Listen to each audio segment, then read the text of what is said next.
Hello guys, welcome back to our another video of channel. I hope you all are well. So we are studying about the functional analysis MSc Maths third semester के हम एक important syllabus को discuss कर रहे हैं, जिसमें मैंने पिछली वीडियो में आपको कुछ डेफिनेशंस के बारे में बताया था और अब मैं आपको कुछ उन डेफिनेशन से रिलेटेड एग्जांपल कराऊंगी। हर एक वीडियो में हम एक एक एग्जाम्पल को करेंगे क्योंकि वो एग्जाम्पल लेंथी है और एग्जाम में 8 मार्क्स का वो ज़रूर कवर करता है। तो हमारे पास फर्स्ट एग्जाम्पल है, जो एग्जाम्पल मैं आपको कराऊंगी ये वाला यूक्लिडियन स्पेस के लिए, वो एग्जाम्पल मेरा आरएन को भी सेटिस्फाई करता है और सीएन दोनों, मतलब यूक्लिडियन स्पेस और यूनिटरी स्पेस दोनों को सेटिस्फाई करता है। तो अगर पेपर में आरएन के नाम से आता है तो यूक्लिडियन के लिए परफॉर्म करना है और यूनिटरी के लिए आता है तो कॉम्प्लेक्स नंबर के लिए परफॉर्म करना है। तो मेरे पास दे क्या रखा है, the n is a dimensional Euclidean space R n. मेरे पास एक यूक्लिडियन स्पेस है आर एन और एक यूनिटरी स्पेस है सी एन। कितने टप्पल्स का? एन टप्पल्स का, मतलब जिसके अंदर एन नंबर ऑफ एलिमेंट है, जो वो रियल भी हो सकते हैं, वो कॉम्प्लेक्स भी है। एंड आर बेनार्क स्पेस फॉर्म करेंगे कब? गिवन नॉर्म के लिए। नॉर्म ऑफ एक्स क्या है? Summation i 1 to n modulus of x i का स्क्वायर पूरे की पावर 1/2। तो हमारे पास जो नॉर्म है ऐसे डिफाइन है। अब हमें इसको प्रूफ करना है कि ये बेनार्क स्पेस फॉर्म करेगा। सबसे पहले मुझे ये प्रूफ करना पड़ेगा कि ये नॉर्म्ड लीनियर स्पेस है। अगर ये नॉर्म्ड लीनियर स्पेस होगा, इसमें 3 स्टेप होते हैं। सबसे पहले आपको क्या प्रूफ करनी है? इसकी नॉर्म्ड लीनियर स्पेस।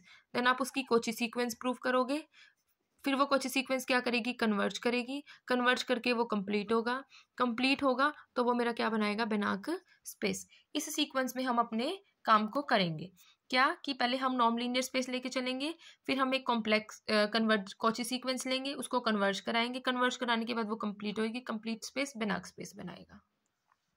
सो हमारे पास क्या दे रखा है?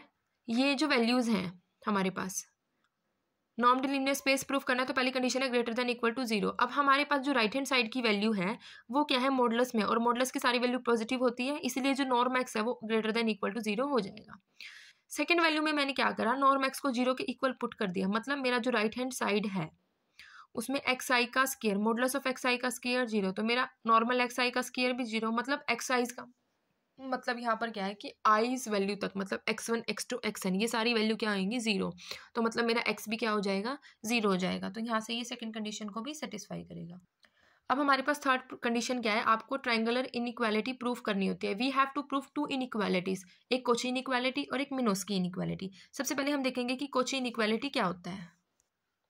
तो कोची इनइक्वालिटी क्या है कि मैंने दो सेट को कंसीडर किया, एक x और एक y। हमारा n टप्पल्स में चल रहा है तो यहाँ पर भी n नंबर ऑफ एलिमेंट्स है, y के लिए भी n tuples, real and complex. मैंने आपको बताया था कि जो हमारे पास ये गिवन है ये रियल में भी काम करेगा और कॉम्प्लेक्स दोनों में, जिसमें हमें क्या आप दिखाना है कि modulus of x i y i summation i 1 n के साथ एक्स आई का स्क्वायर की पावर 1/2, वाई आई का स्क्वायर 1/2 में स्प्लिट होता है दोनों में। और हम क्या लिख सकते हैं? समीशन आई 1 से n modulus of x i y i, ये वैल्यू मेरे पास क्या है? नॉर्म ऑफ एक्स आई, ये वैल्यू नॉर्म ऑफ वाई। मिस हमें इस इक्वेशन को प्रूफ करना है। इस चीज़ को प्रूफ करने के लिए मैं क्या लेके चलती हूँ? ए एंड बी दो नॉन नेगेटिव रियल नंबर लेके चलती हूँ, जो क्या कहते हैं? ए की 1/2, बी की 1/2, किससे लेस होता है? a + b/2 के। अगर मैं यहाँ x और y दोनों को 0 रखूंगी तो मेरी इक्वेशन सेटिस्फाई हो जाएगी। अगर ये नॉन जीरो है, इसके लिए हम डिफाइन करेंगे। इसके लिए मैंने कैसे डिफाइन किया कि मैंने a को क्या लिया? Modulus of x I divide by norm x और पूरे का स्क्वायर। सिमिलरली y को क्या लूँगी? b को क्या लूँगी मैं?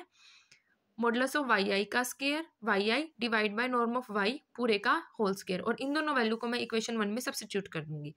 अगर मैंने इसमें सब्स्टिट्यूट किया तो मुझे क्या मिला? Modulus of x i y i divide by norm of x norm of y less than equal to 1/2 common, a की वैल्यू एक्स आई का square divide by norm of x square, और second हमारे पास क्या बनेगा यहाँ पर? Plus y i का स्क्वायर नॉर्म ऑफ वाई का स्क्वायर।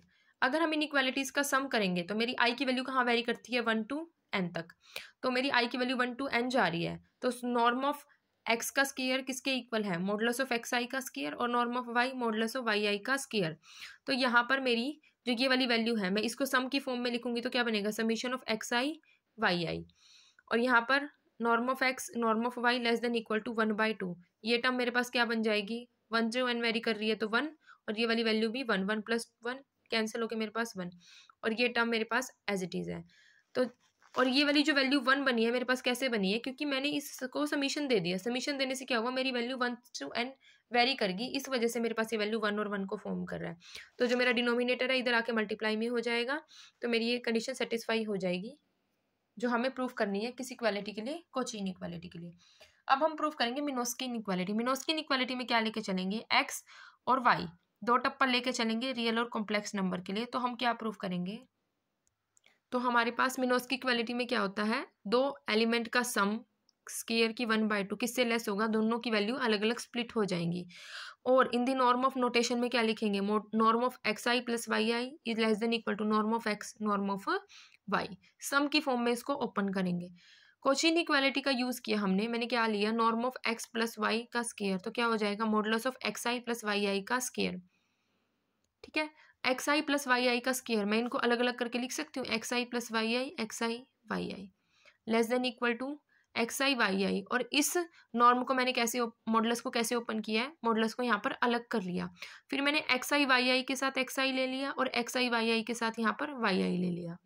और मेरी ये वैल्यू है कॉची इक्वालिटी से जो सम की वैल्यू है वो नॉर्म में कन्वर्ट हो जाएगी। तो यहाँ norm of x plus y norm x, norm of x y norm y, तो ये क्या बन गया, norm of x plus y norm of x plus norm of y.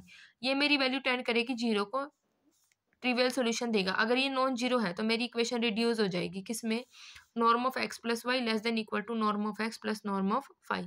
इसका मतलब ये क्या करता है, मिनोस्की इनइक्वालिटी होल्ड करता है ट्रायंगल इनइक्वालिटी किसमें, आर एन में as well as C n में। अब मैं अल्फा के लिए प्रूव करूंगी, अल्फा के लिए मैं क्या लेके चलूंगी कि norm of alpha x i का स्क्वायर 1/2, मॉडुलस में से मैंने अल्फा बाहर ले लिया, अल्फा का स्क्वायर एक्स आई के स्क्वायर की 1/2, और ये वैल्यू सम में से बाहर आई तो क्या बची, एक्स बची। और ये सारी टर्म मेरे पास क्या है, नॉर्म ऑफ एक्स है, तो मैंने इसको क्या लिख दिया, नॉर्म ऑफ एक्स।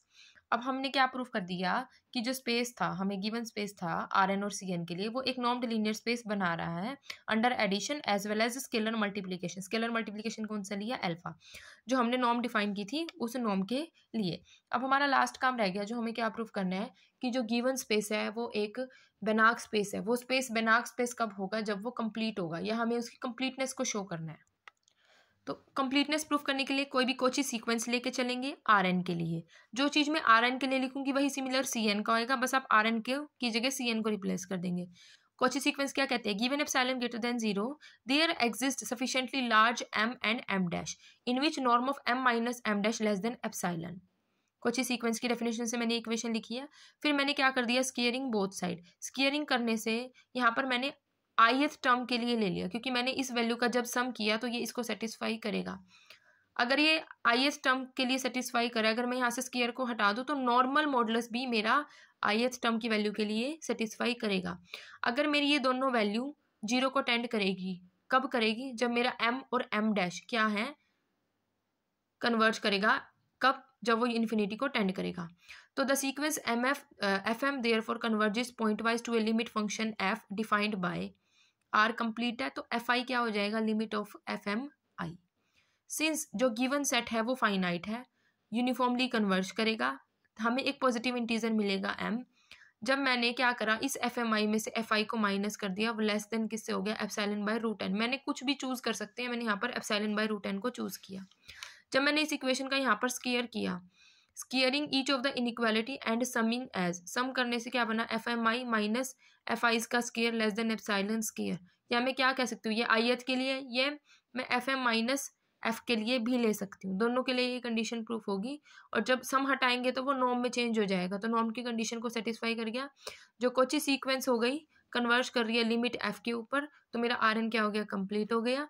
अगर मुझे यही सी एन के लिए लिखना हुआ तो मैं क्या लिखूंगी कि मेरे पास क्या दे रखा है, एक कोची सीक्वेंस है एफ एम जिसमें सी एन मेरा स्पेस है, उसके लिए गिवन एप्सिलॉन ग्रेटर देन 0, एक लार्ज एलिमेंट मिला एम और एम डैश। जब मैं इनकी नॉर्म लेके चलूंगी वो लेस देन एप्सिलॉन होंगे। अगर मैं उनका सम कर दूंगी वो मॉडुलस में चेंज हो जाएगा, तो भी कंडीशन को सेटिस्फाई करेगा। और वो कहाँ कन्वर्ज करेगा, अपने लिमिट फंक्शन एफ पे। फिर उस लिमिट फंक्शन में से उस वैल्यू को मैं सब्सट्रैक्ट करूंगी, वो किससे लेस होगा, एप्सिलॉन से। तो मेरा जो फंक्शन है, जो मेरी इनइक्वालिटी है, वो क्या करेगी, कन्वर्ज करेगी लिमिट एफ के ऊपर इन सी एन। हैंस जो मेरा गिवन स्पेस हो जाएगा सी एन, वो मेरे पास एक कंप्लीट स्पेस बनेगा। तो यही मुझे प्रूव करना था कि जो गिवन स्पेस होंगे वो मेरा कंप्लीट होगा। वो आर एन है, सी एन है, बस इनमें फ़र्क यही है कि वो रियल नंबर का है, वो कॉम्प्लेक्स का है, लेकिन दोनों कंप्लीट स्पेस फॉर्म करते हैं अंडर गिवन हमारे पास जो नॉर्म गिवन है, नॉर्म क्या थी, नॉर्म ऑफ एक्स, हमारे पास norm of x is equals to summation i 1 से n modulus of x i का स्क्वायर पूरे की पावर 1/2। इस कंडीशन के लिए ये उसको सेटिस्फाई करेगा। अब नेक्स्ट वीडियो में हम नेक्स्ट एग्जाम्पल को पढ़ेंगे जो कि इंपॉर्टेंट है, पेपर में ये भी 8 मार्क्स में कई बार आ जाता है। Thank you students for watching this video. Don't forget to like, subscribe and share my channel.